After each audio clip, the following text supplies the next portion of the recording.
That's not Paul Stanley's doorbell! That is my doorbell, and today we are not in the confines of Devereaux's laboratory. We are not in the basement. I have no basement stairs right now. If you were to walk into my basement, you would literally fall through a hole like Neil and the Young Ones.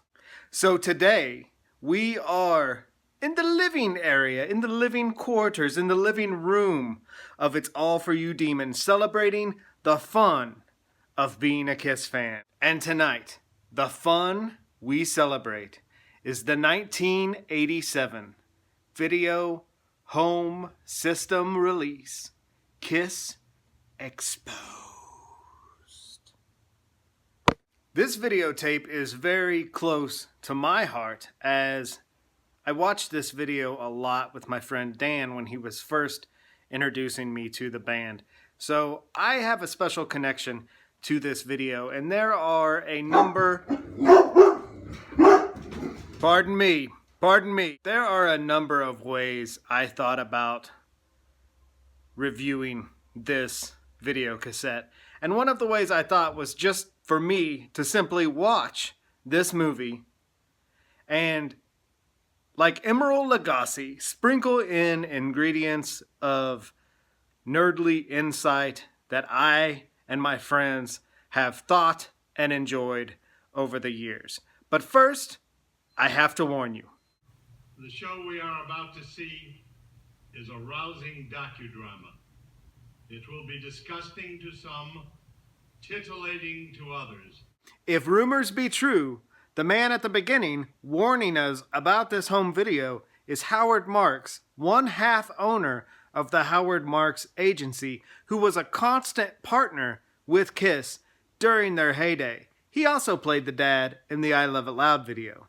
Among the cast of Kiss Exposed is, of course, the band. Current and former members: Gene Simmons, Paul Stanley, Ace Frehley, Peter Criss, Eric Carr, Bruce Kulick, Vinnie Vincent, and Mark St. John. Among the supporting cast is Mark Blankfield, who plays the interviewer. He may seem familiar to you, as he has also appeared in many episodes of Saved by the Bell. Kimberly Herron plays the granola-eating breakfast model. Now, among the other credited models is Blondie, our maid, and Candy Evans, who plays a pool girl and also appears on the cover. They are both actresses from another series of home videos, Kinda Filthy. Yeah, get that out of here. As the introduction of the video tells us, there are exactly 5 steps to the front of Paul Stanley's door. Well, his door in this movie. Come on over here. Whoa. Yamahama?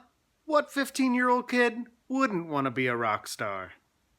One sort of bummer about this entire video is there was 5 hours of footage that was shot during the Hot in the Shade tour to become Exposed Part 2.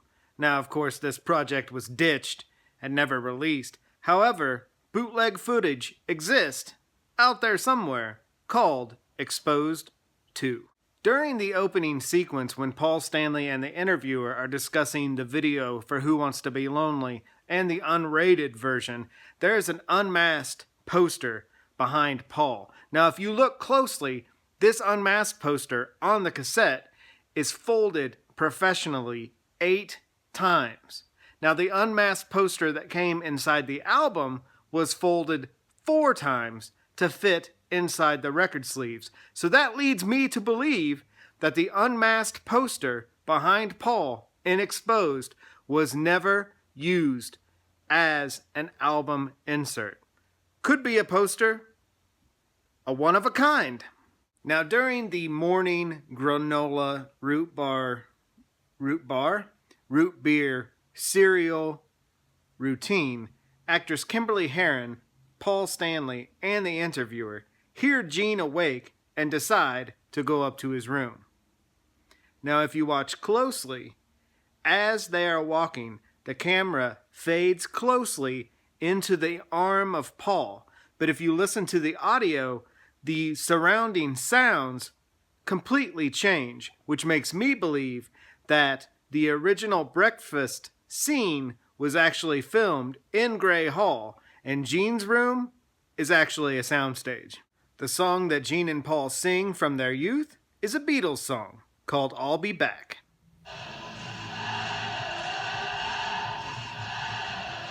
Kiss, o Kiss no Brasil, Maracanã, Mineirão e Morumbi.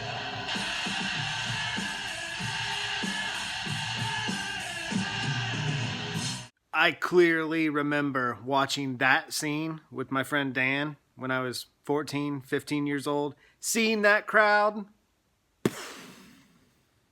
This is the archives. This is where we keep stuff that we've acquired over the years. Let's put the lights on. It's odd to think about it today, but in 1987, this entire archive scene was the selling point of this video.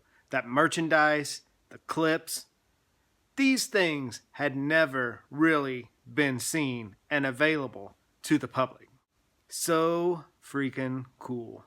Some of the classic posters that can be seen in the archives are the band's Marvel Comics #2 poster, the loudest band in the world, Creatures of the Night poster, the Australian solo shots from 1980 featuring Eric Carr, an Animalized poster, and the Lick It Up poster with the classic white background.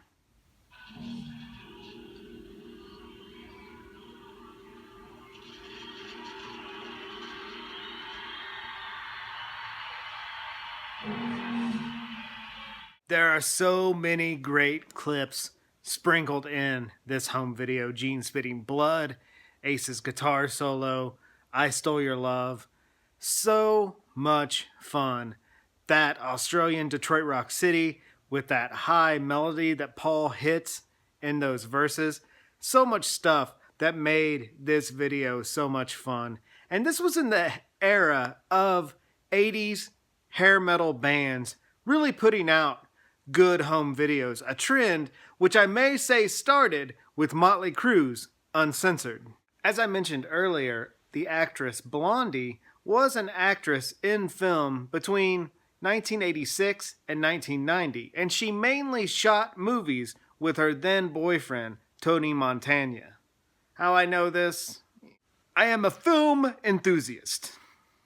The Detroit Rock City footage from Exposed was originally filmed for an Australian TV show called The Inner Sanctum in 1980. Now in 1980, Kiss Mania was so big when The Inner Sanctum was filmed and aired, it also aired on FM radio. So you could turn down your TV, turn up your radio, and watch Kiss in stereo, 1980 in Australia. The absolute fun of that. Have you guys ever really noticed the similarities between Kiss's All Hell's Breaking Loose music video and Motley Crue's Too Young to Fall in Love music video? They both take place in an oriental apocalyptic background setting. Both videos contain the swinging of samurai swords. In both videos, band members eat discarded food. In Motley Crue's Too Young to Fall in Love, Tommy eats rice, and All Hell's Breaking Loose, Gene eats a turkey leg. In both videos, band members survive unexpected attacks. Tommy Lee with a bag of rice, and Gene Simmons with an elbow to the gut and a punch to the face. And both videos contain moments of comic relief. In Motley Crue, Vince shakes his head as Tommy eats the discarded rice. In the Kiss video, Gene pretends to be hit in the nose by Paul Stanley's swinging sword. The I Love It Loud music video in Exposed is not the full video. The real, unedited full video begins with a shot of the family's home, the street, some kids riding their bikes down the street, and crickets heard in the night. The I Love It Loud video is the only video to ever feature the Tank drum riser. Also, the family's phone melts, their refrigerator is blown up, a coffee cup is destroyed, yet the goldfish on the TV remains unharmed. No animals were harmed during the filming of this production. I know 2 dogs who may be harmed if they don't keep their traps shut. A promo poster for Animalize can be seen on the band's staircase wall right before the Heavens on Fire video. Actress Candy Evans can be seen poolside pouring champagne, and she can also be seen playing volleyball in the pool when the cameraman falls into the pool. She is also pictured on the cover in a black bathing suit right behind Paul. Now, she is no longer an actress in video. She has since retired, lives in Orlando with her husband and 2 children. Once again, how I know all this? I like film.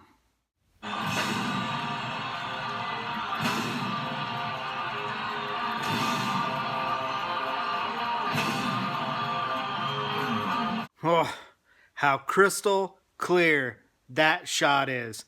The flashing logo and that song, man.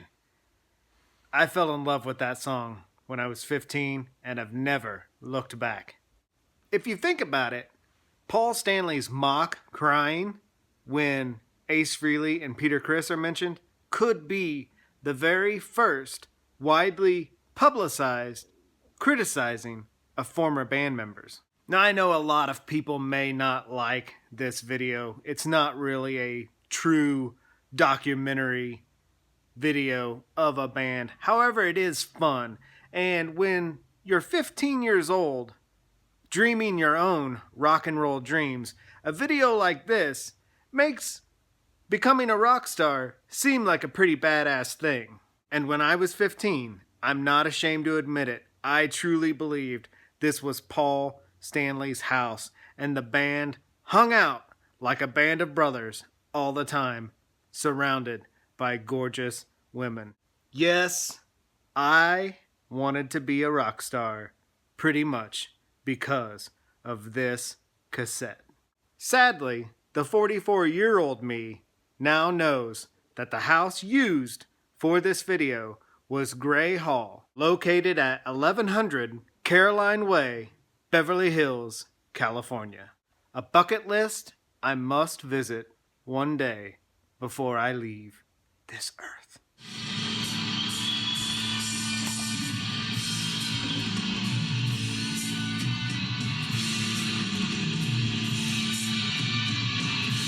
And with that, our feature film has ended. Time for snacks? Who can deny the fun of this can of soda?